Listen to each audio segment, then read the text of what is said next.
Little bit of a tougher time keeping up with the competition, mainly coming in the form of undrafted rookie Kenny Lofton Jr. Wilds, I know Chet's your guy.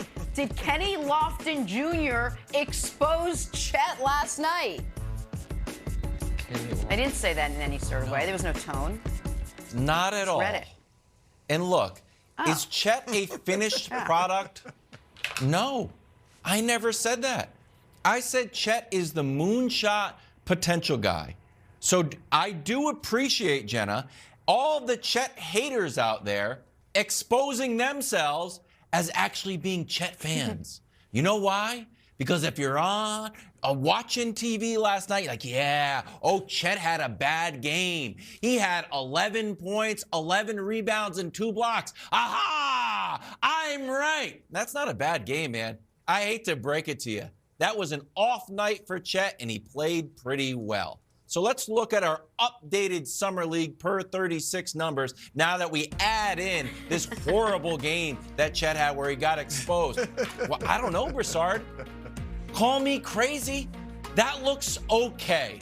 So one dazzling game, as Jenna said, one not dazzling game, and this is where we end up. Pretty good. And there's 2 things, Nick, that I said, you know what? I learned more about Chet. And here's number 1. First one, I think it's the block, correct? Hubs, can we roll that? Oh, no, this is Chet bringing the ball up. Just grab a rebound, bring the ball up the floor. We were so dazzled by his points and his blocks and his rebounds. We didn't talk enough about the ball handling. Last night, grabbing rebounds, bringing the ball up the floor. I thought it was great. The other interesting thing is this. And he had 2 blocks last night, not 6 like his first game. Yeah. And now we have Chet blocking a corner 3. That should be worth 1.5 blocks. It is what it is. Someone step up and guard him then. So he can bring the ball up the court, and he's blocking corner 3s. Did he get pushed around a little bit by a 275-pound Kenny Lofton in his second game? Yeah. But we have to make a decision. Either the Summer League games count or they don't. I argue that they count, and Chet's got a little bit to work on. You argued yesterday they don't count, throw him in the garbage. No. So I assume you're going to throw Kenny Lofton's performance in the garbage as well.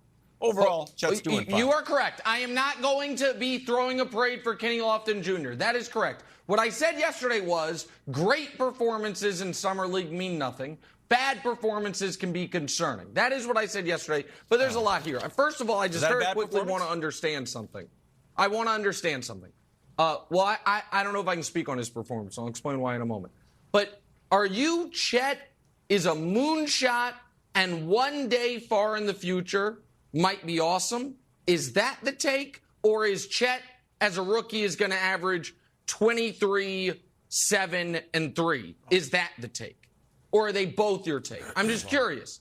Which one is the take? Okay, so I just want to know what we're arguing about. You know what? Why don't you take out your folder and realize I said 22 and 7, not 23. Get your facts right. As a rookie. Second of all, I do think he's going to be the moonshot guy. So a little bit of both. Yes, so I think those both can exist. Both. Okay. Yes. All right, I've got my folder. I'll jot it down. It's no problem. So here's the deal. So I have to admit something, and I didn't think it was going to be a problem for today's show. But so yesterday I watched Wimbledon for 4.5 hours, and then my wife comes home, and the Summer League game has just started. I'm watching.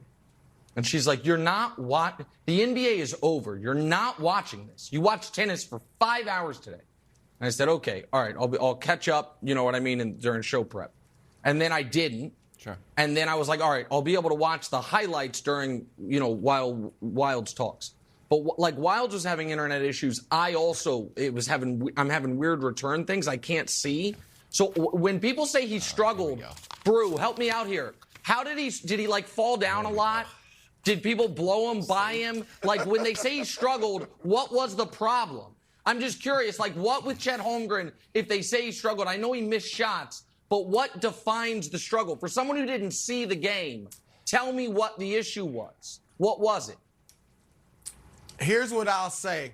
At times he made Kenneth Lofton Jr. look like Charles Barkley. That's how he struggled. Oh, he got bullied? Lofton Jr. He got physically who played at Louisiana Tech last year. Yeah, he got bullied. He got bullied. So he got physically pushed around? My return's back. So now I can see, that's not good. Oh, no. Oh, no. He's a good player. Now that I've seen it, Lofton and I see Jr. undrafted La Tech Kenny Lofton Jr. Beat him up. I got to say, Brew, my concerns about being the skinniest player in NBA history, the radar is at least up. Now, you said he's a star. Wild says he's going to have the best rookie season ever. So I'm, maybe I'll be wrong, and maybe Kenny Lofton Jr. is just also a star and going to have a great rookie season. Or maybe there's a lot of guys in the NBA that are 260 plus, and they might do that to him. I don't know. Like I've said, Brew, I'm rooting for him. I'm rooting for you, Chet, but I have my concerns. Yeah, I know. You read an article. I know. Yeah. All right. First of all, let me congratulate Wilds. Wilds, I started this show when I saw this question on our list. I really thought you were about to jump off of Chet and go on to Kenny Lofton Jr. Just like you did with Ja. Well, it took one game for Ja? You left Ja Morant for Patrick Beverly. All right, I thought you were going to do the same thing for Kenneth Lofton Jr. So congratulations for sticking to your guns. And Nick, you got it. Nice yes, people. he was bullied. He was bullied. All right, but he's going to be bullied. Even when he becomes, I think he's going to be a great player. And he's not going to be a star next year. I don't think he averages 20 points as a rookie. But no one says he's going to be the next iteration of Hakeem Olajuwon. He will block shots, but he is going to get bullied at times. But over time, he'll get stronger. He'll get, even though he won't get too much big, he'll get a little bigger, but he'll never be big. But he'll get stronger, and he'll learn how to hold his position.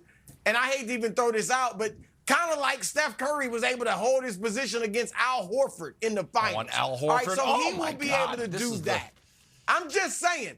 And so I know. I am not concerned with what I saw last night. Look, Wilds, I'm with you. I'm going to give him props for two things. First of all, and I hate that we're here, but this is the era of load management, even in Summer League. I was impressed that he played on a back-to-back night. And I'm impressed with Oklahoma City. Props to them for letting him play. Nick, what have we seen over the last few years of Summer League? Guys sitting out Summer League games. Resting in Summer League games. I'll the just top trust picks. you. Yes, we have. I don't watch Summer And League. so, Okay, I trust you. I do. I pay attention. Guys are sitting out Summer League games. So I give him props for even just playing. But, Wild, you are absolutely right. His jumper was off. But he still grabbed, I think it was even 12 rebounds, a game high. He had 3 assists.